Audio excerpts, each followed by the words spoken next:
Vamos ganhar aqui um ambiente um pouco mais informal para podermos conversar e até para podermos interagir, no fundo, agora, se alguém achar que quer bater bolas, à vontade, não é? Se alguém não discordar de alguma coisa que tivesse, que seja dito. De qualquer das formas, é sempre importante, perante tudo aquilo que foi dito, a vossa participação e, portanto, podem questionar. Eu tenho aqui algumas dúvidas e gostava de ouvir algumas coisas de facto, mas confesso que daria para já a prioridade à plateia para fazer algumas questões, se alguém quiser fazer alguma pergunta ou provocar de alguma forma, ou tenho algum exemplo que possa acrescentar aqui e que possa enriquecer o debate e que possa suscitar até o comentário ou a ajuda, quer do ponto de vista institucional, quer do ponto de vista empresarial. Portanto, é falar agora ou calar para sempre, não é? Porque agora é a vossa oportunidade, não vale a pena ir discutir para o café a seguir, não é? Não têm? Bem, então a minha primeira pergunta vai para a área empresarial. E o desafio que vos vou deixar rapidamente é, normalmente, e vou pegar aqui na expressão, foi o Francisco, quem foi? Esperem lá. Que disse, que explicou, que lhe dizia, ensinaram-lhe tudo, mas não disseram nada, não é? Exatamente. Era assim uma coisa do género, tomei nota para aqui. Mas o que eu vos queria pedir é, normalmente, nós quando vamos à procura dos exemplos e dos conselhos, é perceber por onde é que eu devo ir. Não é? Mas normalmente há vários caminhos a seguir. Mas há seguramente um que não deve ser seguido. E o que eu vos pedia era, muito sinceramente, o exemplo do não. Ou seja, vocês deixaram aqui exemplos de como, enfim, com todos os riscos, como avançaram, como tiveram dificuldades, como vos custou, mas deem-nos um exemplo, um cada um, do que não fazer. O que é que chegaram ao fim e disseram, isto é que ninguém deve fazer? Conseguem pensar em alguma coisa disso? Que possa servir? Então, já que está com o microfone na mão. Bem, agora as cadeiras estão mais confortáveis. Agora é mais confortável. Bem, relativamente à questão que me coloca, eu se calhar eu iria responder não com uma resposta, mas se calhar com um conjunto que se enquadra numa resposta apenas. Aquilo que não devem fazer é meter-se num negócio, acima de tudo, à espera de, digamos, de facilidades. Isto muito objetivamente, eu digo por experiência própria e quando alguém fala comigo e muita gente tem vindo falar, e aproveito e deixo já a oportunidade, quem estiver interessado em lançar-se na área dos cogumelos, quem quiser ir visitar a minha fábrica, a minha pequena unidade, vá lá que eu tenho todo o gosto em falar com eles e trocar algumas impressões e alertar de algumas coisas que não deve fazer. Eu algumas também as fiz, bati com a cabeça, mas também quero que os outros não batam. Não, mas não entrem numa coisa, digamos, à espera de ganhar muito dinheiro e, digamos, que seja tudo fácil. Não tenham gosto, não tenham dedicação e, acima de tudo, trabalhem em prol da qualidade.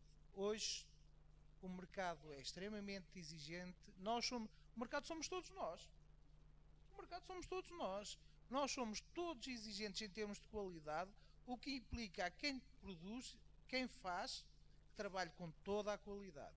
Digamos, aquele de trabalhar com um mínimo de qualidade não existe. Nós temos de trabalhar com... Neste momento, a lógica do empresário é trabalhar com o máximo de qualidade ao mínimo preço. Francisco tinha dito, era todos nos dizem tudo e ninguém nos diz nada. É verdade. Exatamente, era isso. O Paulo, vou perguntar ao Paulo, porque o Paulo disse uma coisa interessante, que é, muitas das vezes, avança-se sem informação, é navegar à vista. Vamos avançar, temos uma ideia e depois, mas metemos-nos num mundo, num campo, que às vezes depois nos leva em zigue-zagues. E, portanto, que importância é que encontra aí, eventualmente, da consultoria, daquilo que os outros dizem, mas não esquecendo a primeira pergunta que eu fiz, não é? Que é o que não fazer mesmo. Na nossa experiência, portanto, este projeto que apresentei foi mais recente, mas o lagar aqui na zona industrial também foi feito através de um projeto de financiamento.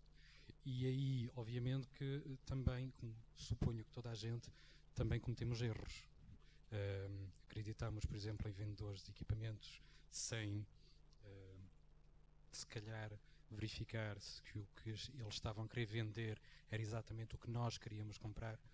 Isto é um caso muito concreto de um exemplo, não é? Obviamente que, partindo por um projeto agroindustrial, é preciso ter algum capital para começar. E faz-me lembrar algumas empresas que nascem com capital zero, ou €1, não é? Com €1 acho que já se pode fazer uma empresa, em teoria, mas o que é que fazem com €1? Uma empresa tem que ter contabilidade organizada, precisam logo de pagar o contabilista. E depois precisam de investir. Obviamente depois já há financiamentos, mas nem todos os projetos basta sonhar e fazer. É preciso depois financiar também. Portanto, há alguns erros nós cometemos na aquisição de equipamentos, por exemplo. Alguns são superíveis, portanto, ultrapassam-se, mas há outros que, se forem muito maus, podem pôr em causa, inclusive, o projeto. Uma empresa não é para trabalhar 5 anos, a duração do projeto. A ideia é criar riqueza para além desse tempo de projeto. Todas as decisões, obviamente que é preciso aconselhamento, não é?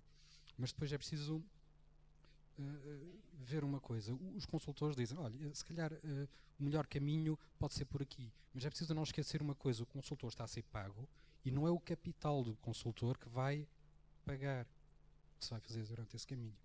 Portanto, o empresário é responsável porque vai investir o seu próprio capital, não é? Nas consequências que advirem. Portanto, se fizer boas escolhas, terá um bom investimento. Se cometer algum erro, terá que suportar esses custos, basicamente. E, portanto, em termos de más opções ou caminhos a não seguir, da parte do empresário, portanto, do que nós tivemos experiência, é preciso ter algum recuo em relação a algumas orientações. Obviamente que a profissionalização da gestão é muito importante. Portanto, nós somos todos empreendedores, mas não nascemos gestores. Eu não sei, quando era miúdo dava-me dinheiro e eu gastava. Não é? Portanto, se calhar é de miúdo que se constrói um bom gestor, mas isso aprende-se. E quando não temos essas competências, obviamente que temos de procurar alguém que nos oriente e que nos ajude a tomar melhores decisões, mais rentáveis, sobretudo. Vamos passar aqui ao Fernando, começava precisamente por aí. O que não fazer? Portanto, isto é assim, a primeira coisa que nós, quando é que vamos fazer uma candidatura, um projeto, das coisas principais é gostarmos do que vamos a fazer. Isso é uma das motivações principais. Se formos a elaborar uma candidatura, um projeto, e vamos desempenhar uma atividade em que nós gostamos, a motivação é muito pouco ou quase nula. Segundo lugar, sermos inovadores. O que é que acontece? Isto é típico do transmontano, é típico do português. Se o vizinho do lado vai produzir castanha, nós temos que fazer um projeto para castanha. Se o vizinho do lado vai criar porcos bízaros, nós vamos criar porcos bízaros. Por exemplo, eu anteontem estive numa exploração em que o empresário dedicou-se a criar caracóis. Isto é como a lei da oferta e da procura. O que é que acontece? Começa a haver muito produto, o produto baixa. Começa a haver pouco produto, o preço sobe, é ou não é?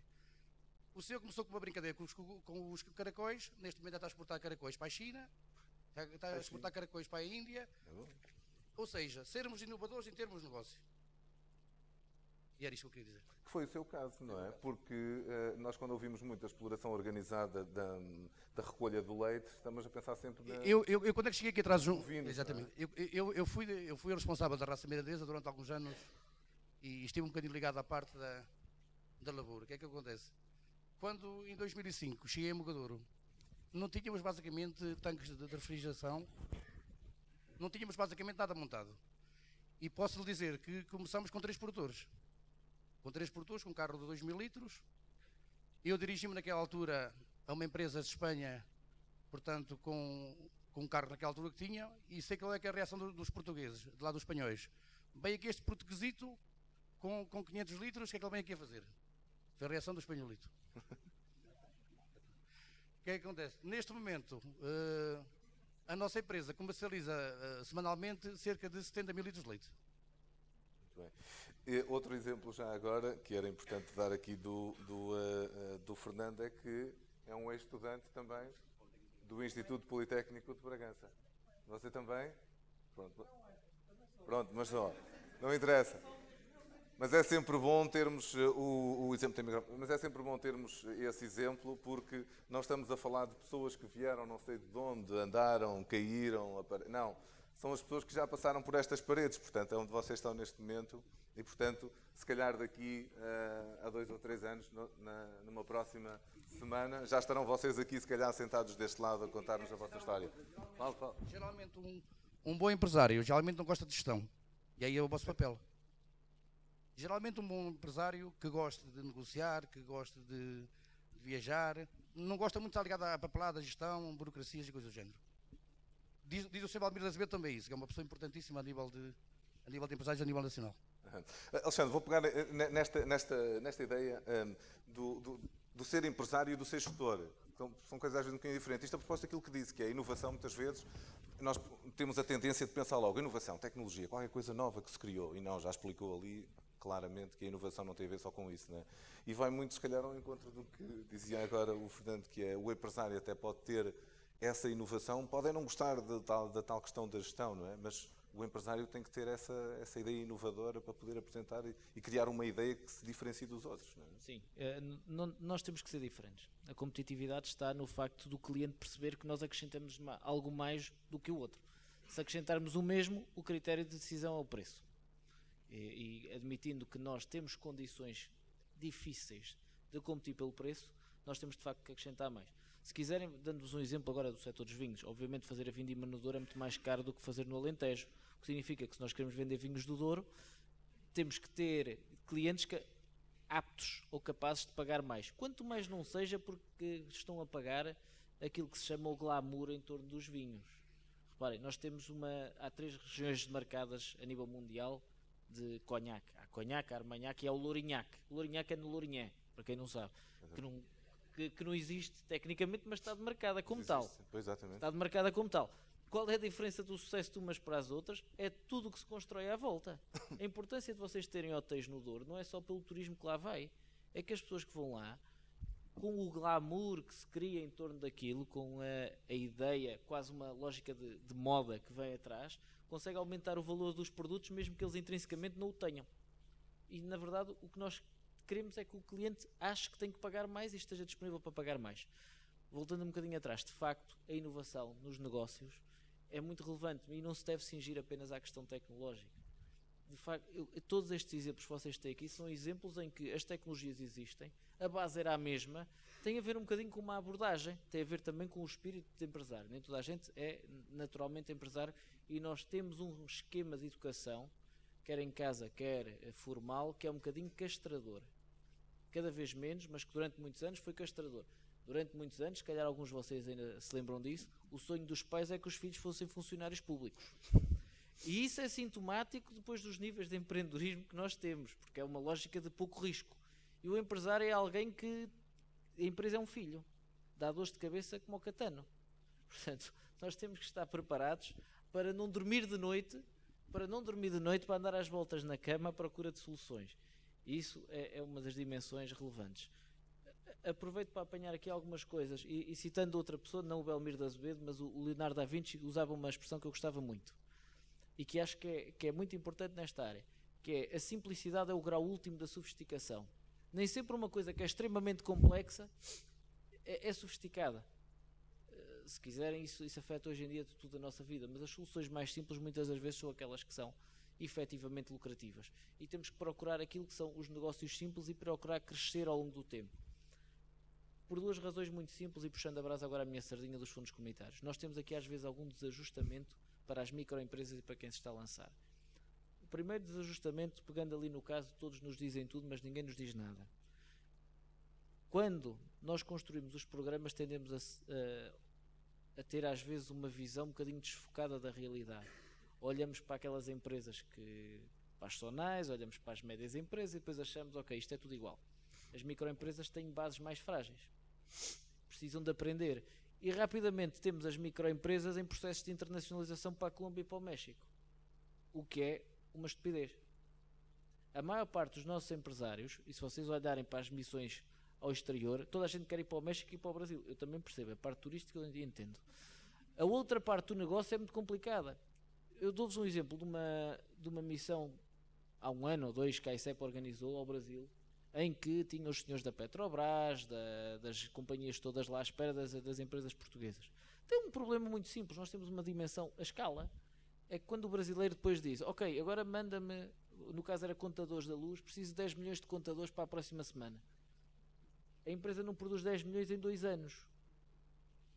Na prática, o único negócio que eles fizeram foi entre os portugueses. Aquilo só serviu para fazer negócio entre os portugueses. No Brasil não venderam nada, zero. Tem a ver com estes ajustes. Nós às vezes tentamos dar passos, 10 passos maiores do que a perna que só dá para fazer um. E esse é um dos problemas. Alguma da formatação dos programas é demasiado ambiciosa e nós precisamos de começar pelo simples. O outro exemplo do azeite, eu tive pena de não poder apanhar o primeiro, é também muito relevante. Esta questão da formação não é despicienda. A gente não diz, não andam aqui a vendermos formação só, e aquelas coisas teóricas que alguns de vocês acham que aquilo não serve para nada, só porque gostamos. É verdade, também nos pagam para isso, mas não é só por isso. A formação, mesmo as componentes teóricas que vocês acham mais chatas, ajudam-nos a dar estrutura de raciocínio e a dar adaptabilidade. E o segredo do empresário é a adaptação, porque o contexto está sempre em mudança. Hoje é assim, amanhã há uma norma qualquer da ASAI que diz que afinal não pode ser assim o negócio. E de repente rebenta tudo. Eu hoje passava na Maia, tem lá ainda umas estruturas industriais abandonadas de quem fazia fibrocimento. Se vocês sabem, todo o fibrocimento está a ser retirado de todo lado e foi proibido. Uma empresa que era lucrativa, que produzia fibrocimento, por uma razão legal e técnica, desaparece. Portanto, nós temos de ter essa capacidade de adaptação. Uma última nota, provavelmente, mesmo em termos de incentivos, até para estimular cada vez mais a participação dos atores não empresariais, estas empresas precisam de respostas, de layers de resposta que lhes permitam aceder a projetos de pequena dimensão, 16 mil euros, como é o caso do azeite. Os custos de transação de fazer uma candidatura isoladamente não compensam.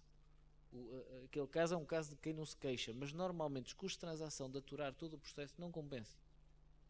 O ideal é haver um layer por cima que permita apoiar e ter um apoio mais extenso para evitar erros ao nível da concepção técnica, para permitir também dar algum apoio ao empresário, que nesta fase é quando ele mais precisa e tem mais fragilidades, porque está sozinho. Processa as faturas ao mesmo tempo que compra. Portanto, E aproveitava essa deixa para a Bibiana, porque ela falou logo no início da questão da cooperação e da colaboração e mostrou de facto os gráficos que mostram como se evoluiu a esse nível. Mas agora gostava de lançar, e lançava aos dois esse desafio que é, vamos centrar-nos então agora e vamos descer aqui ao concreto, porque muitos estarão a pensar, bem, eu ainda estou aqui a estudar e de chegar à altura em que vou pensar e se calhar entrar no mercado de trabalho, mas eu vou pôr a coisa ao contrário, que é, estamos apenas a falar aqui de projetos, de financiamentos que estão disponíveis para as empresas que se juntem à investigação, ou estamos a falar também de iniciativas que existem para as próprias escolas, para o Politécnico ou para os alunos ainda em investigação poderem usar e candidatar-se com as empresas?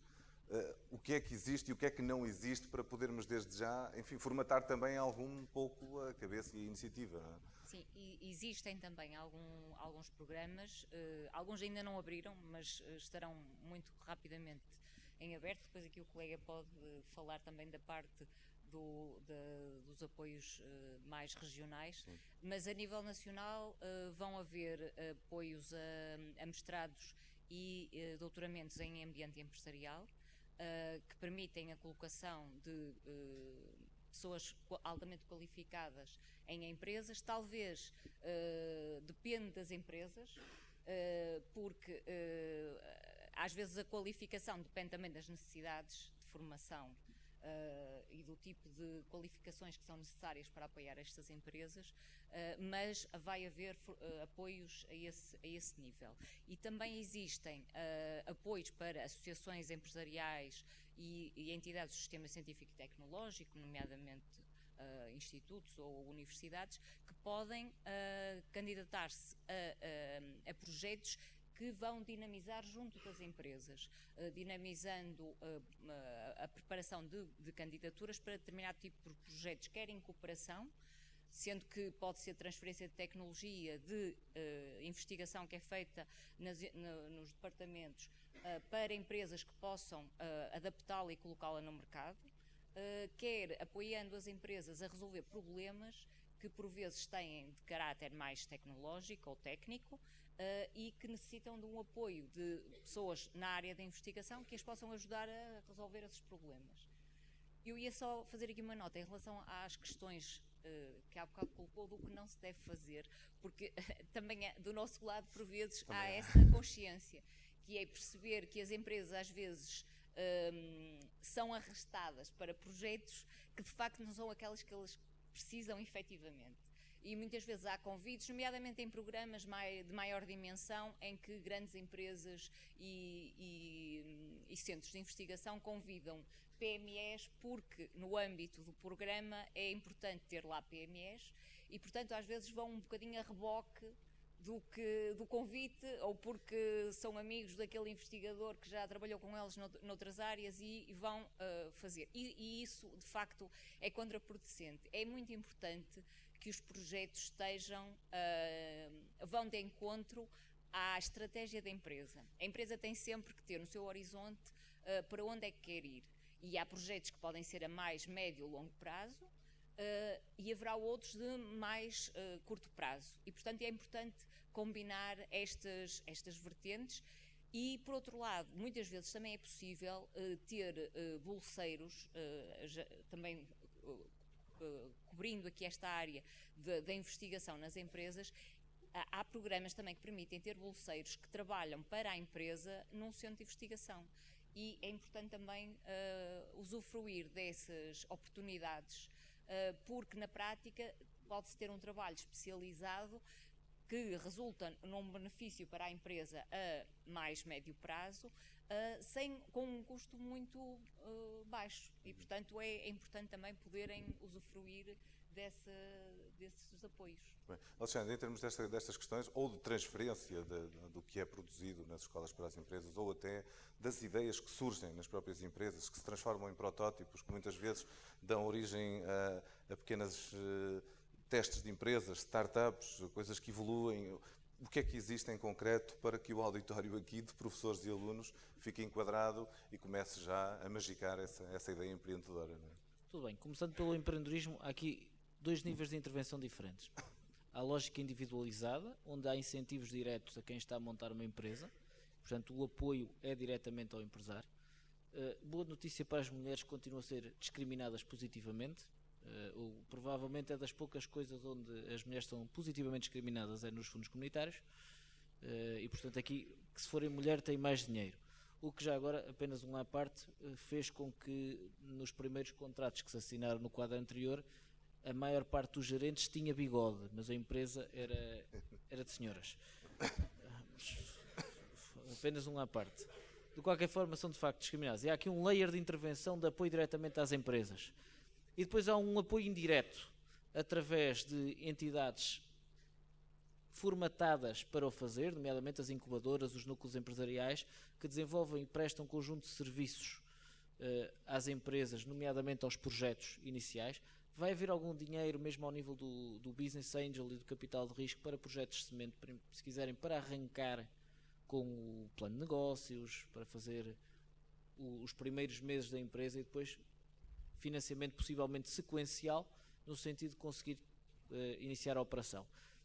Dentro do layer, se quiserem coletivo, dentro da segunda dimensão, porque a primeira é, na prática, vocês terem um projeto que vai ser apoiado financeiramente, a segunda dimensão está muito associada a apoiar instituições como o IPB, a que possam ser vossos parceiros, se quiserem ser vossos consultores, um bocadinho como a PBS foi em alguns casos, ser vossos consultores tecnológicos e vos acompanhar no processo, reduzindo os custos e a incerteza de montar uma empresa. Porque uma empresa tem de facto alguns custos de montagem, tem um processo de grande incerteza para as pessoas, se estou a ir bem, se estou a ir mal, e apesar de tudo fazermos essa jornada acompanhados por quem nos possa dar uma ajuda em vários domínios é relevante. Dentro desta segunda dimensão, os apoios são a 85% não reembolsáveis, o que para entidades não empresariais é algo relevante, até porque tem cada vez também custos indiretos de 25%, e os avisos estarão prestes a sair, estavam previstos para dia 30 de abril, presumo que sairão com um ligeiro atraso, mas não sairão muito mais do que isso.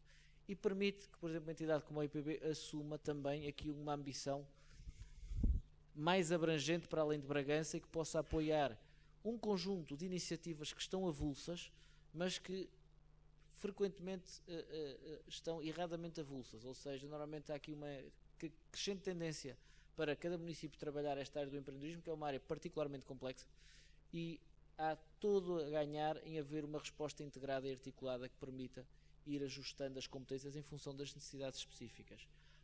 Para os jovens, como vos disse, há apoios para o início, para criar, para poder comprar serviço ao nível dos programas de projetos de negócio, ter algum apoio no acesso à consultoria ao banco, e depois há os apoios normais para a montagem do negócio em si mesmo, que são particularmente generosos.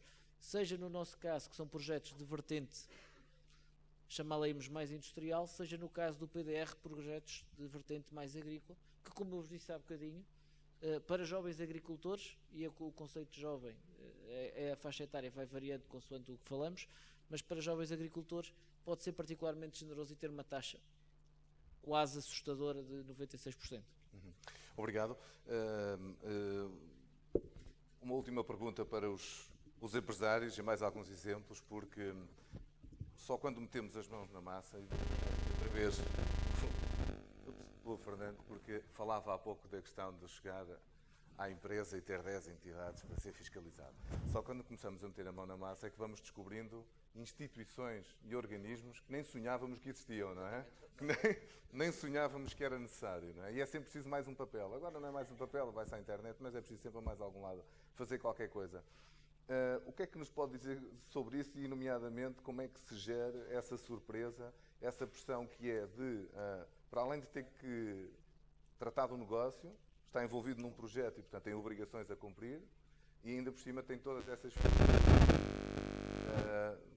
a todos os níveis. Portanto, como é que é possível, que conselhos é que pode deixar aqui muito práticos de como enfrentar esta realidade?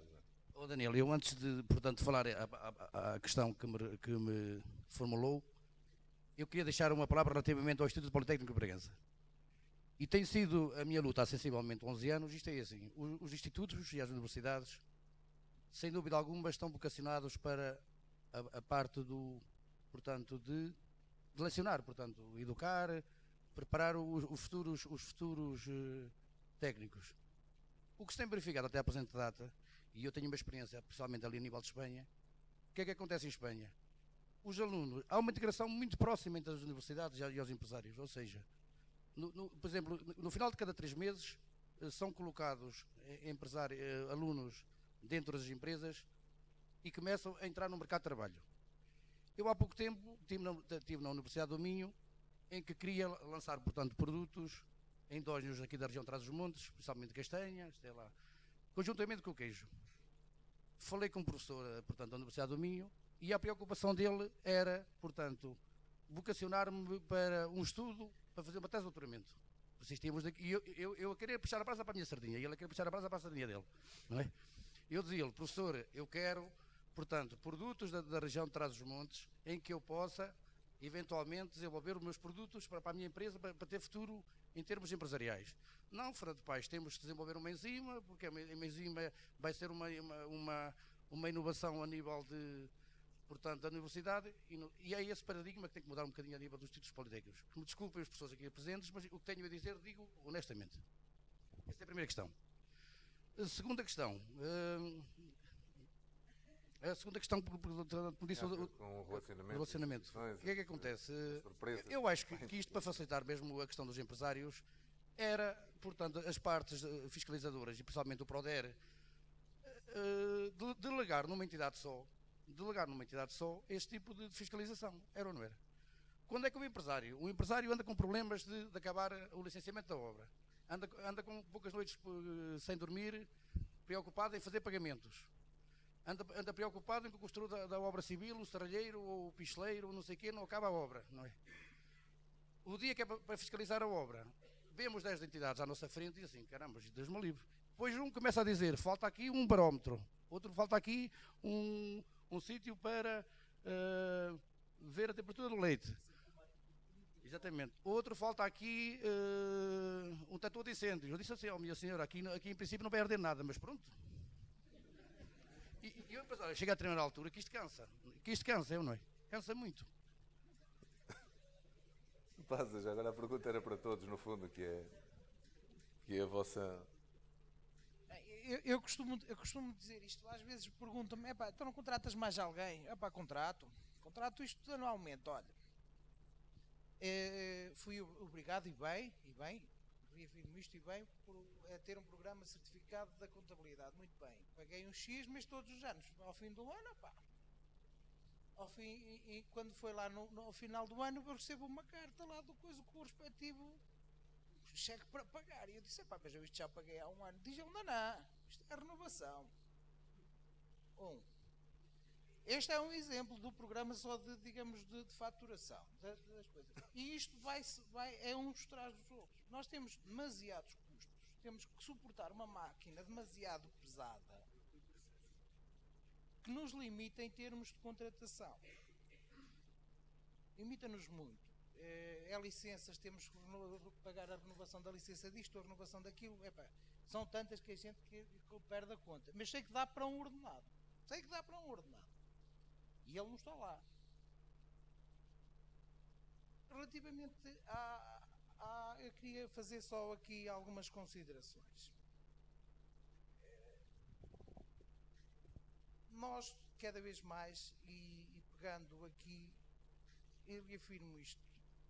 Hoje, quando me pergunto o que é que eu devo fazer, isto é quase a pergunta para 1 milhão de euros. O negócio que dá dinheiro é a pergunta para 1 milhão de euros. E ele não nasce como cogumelos, pois não? Não. É que se eu soubesse aquilo que dá muito dinheiro, já estava a fazer, não vos dizia a vocês. Já estava e não vos dizia a vocês. Há uma coisa que temos que e era aquilo, indo encontrar aquilo que eu disse no início, temos que gostar de uma coisa e lutar por essa coisa. Tecnologia, muito bem. Eu tenho a tecnologia que me é permitida ter na minha empresa, porque a tecnologia custa dinheiro.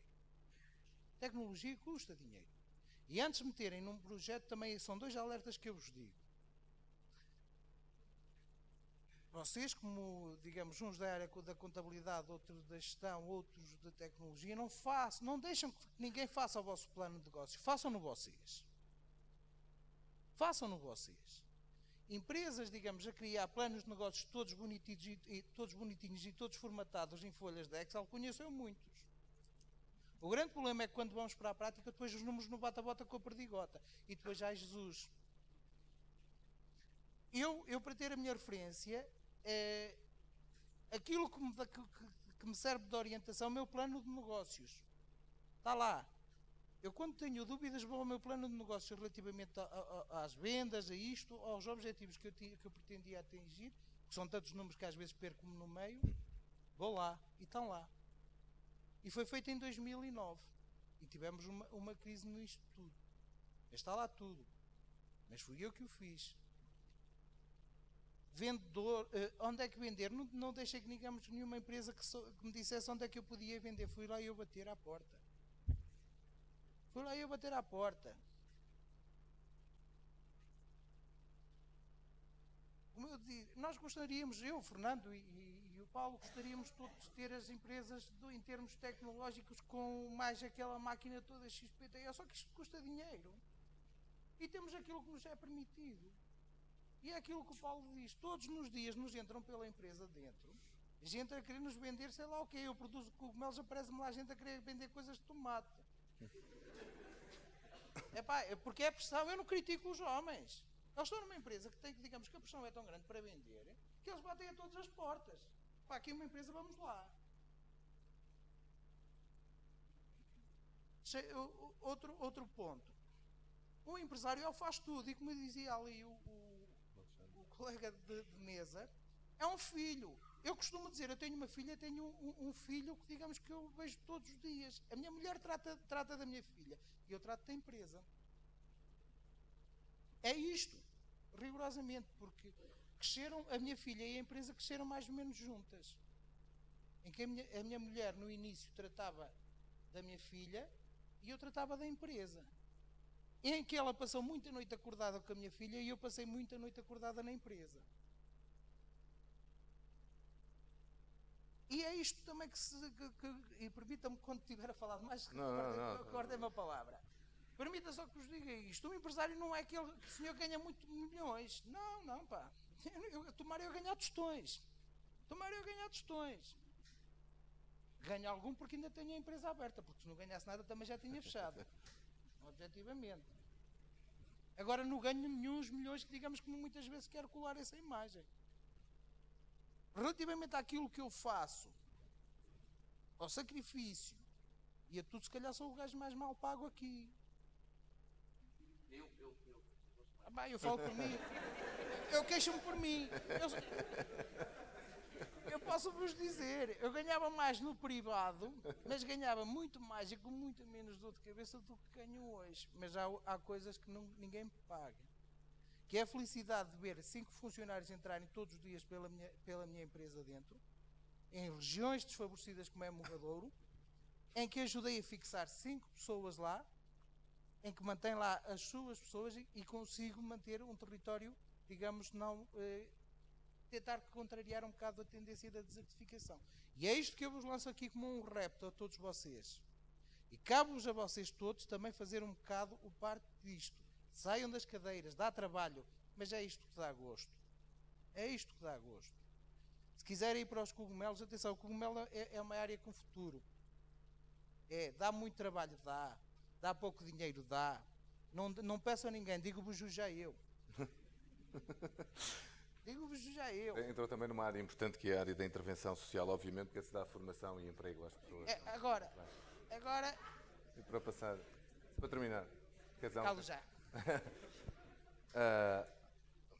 mas há aqui, na continuação do que quando falava do plano de negócios, é preciso fazê-lo, mas o Paulo, a determinada altura, falou, penso, se interpretei bem, a importância, a determinada altura, que teve uma consultoria também para o orientar no âmbito, enfim, no enquadramento e para o ajudar, porque estes planos, estes projetos são altamente complexos, não é?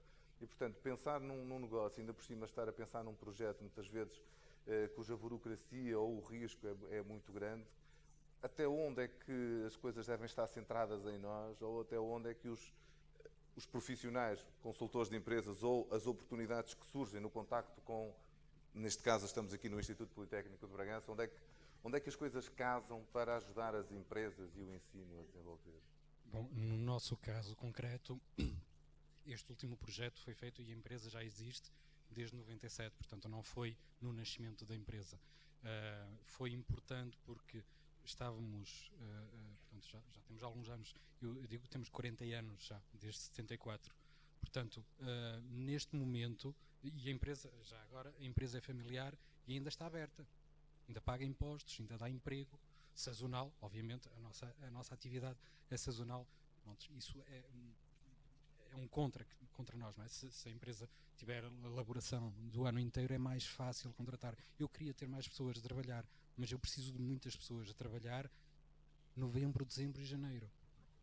Eu não posso fazer uma pessoa que eu trabalhe novembro, dezembro e janeiro e depois que aguarde até o próximo novembro que eu volto a contratar. Não posso fazer isso. Agora, quando é que qual é a altura ideal para fazer isso? Bom, nós sentimos, o próprio mercado fez-nos sentir que era preciso fazer alguma coisa. A crise instalou-se, obviamente que as vendas recuaram, não é? E é preciso fazer alguma coisa, senão, quer dizer, o espectro do que acontece à nossa volta é dinâmico. Portanto, temos que nos adaptar. Nós, enquanto empresa, portanto, não éramos assim tão maus gestores, senão já tínhamos dado falência, mas precisamos de conhecimentos, e isso há, aqui na escola, seja de marketing, seja de outra coisa qualquer. Portanto, esse conhecimento existe, as pessoas, portanto, nós vamos aprendendo com a nossa experiência, mas também há certas áreas em que só se houver alguém a apoiar-nos é que tomamos conhecimento de certas coisas. Portanto, na parte da gestão, toda a gente é um gestor, porque tem que gerir o ordenado ou a mensalidade que recebe, tem que gerir isso. Mas numa empresa, a gestão vem para além disso. É preciso fazer projeções, é preciso saber determinar um caminho a seguir.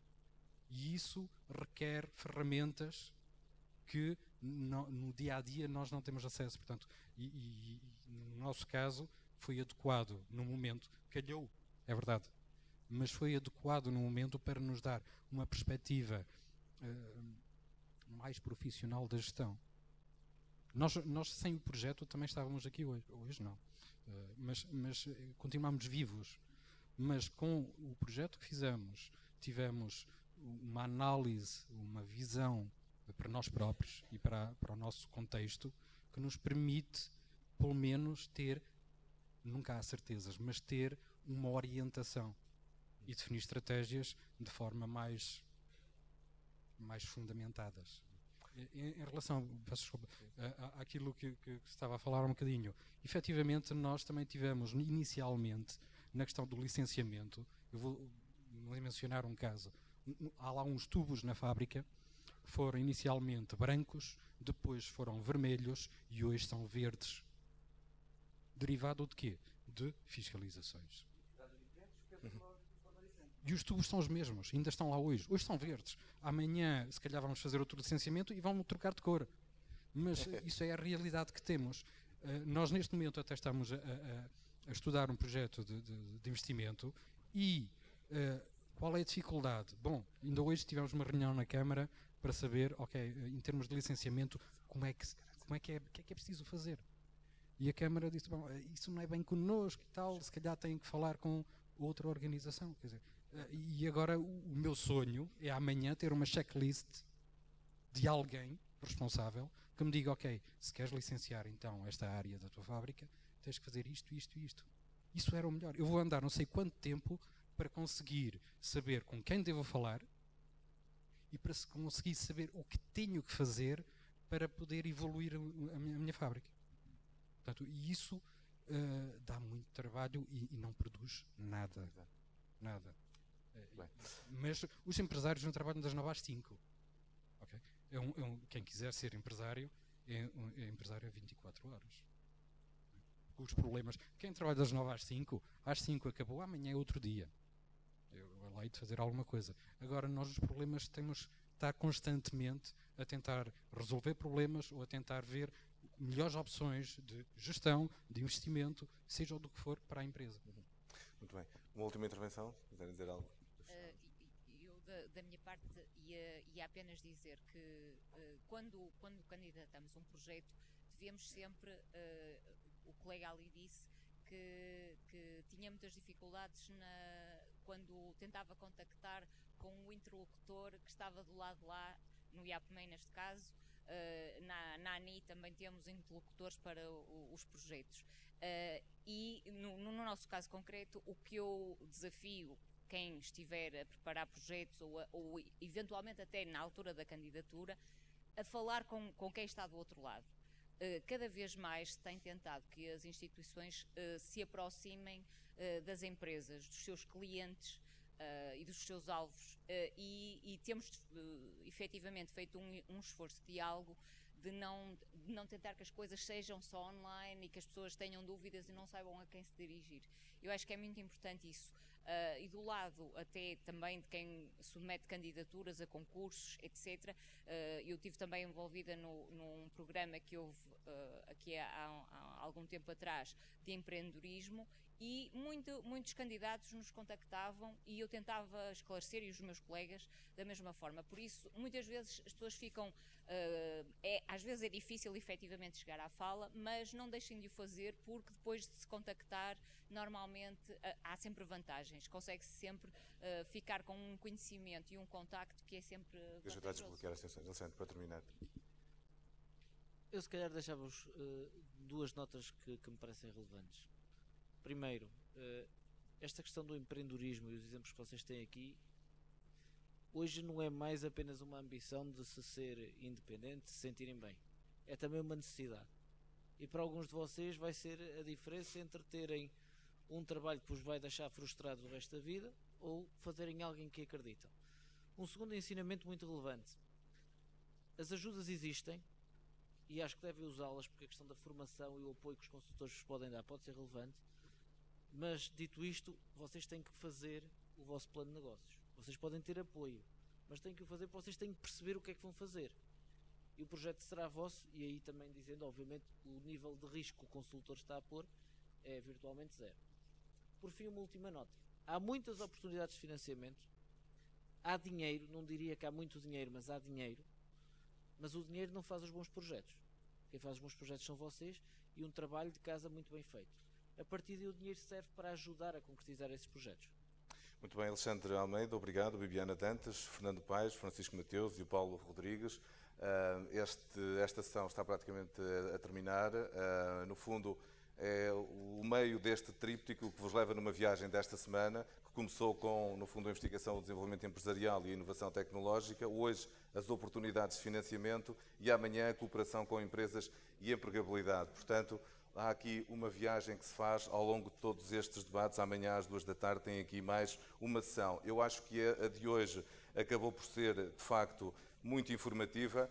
Vivemos aqui este paradoxo de sempre quando falamos com os empresários, que é o sofrimento, a dor, os cabelos brancos e a paixão. Como veem, apesar de todas as queixas que têm, a vontade deles é irem rapidamente um para o azeite, outro para os cogumelos e outro para o queijo e para o leite, porque é a paixão que eles têm e a vossa surgirá com certeza. Eu acho que esta sessão terá sido mesmo muito informativa e com exemplos muito frutuosos. E porque são 5 horas, é hora do lanche. Boa tarde. Obrigado.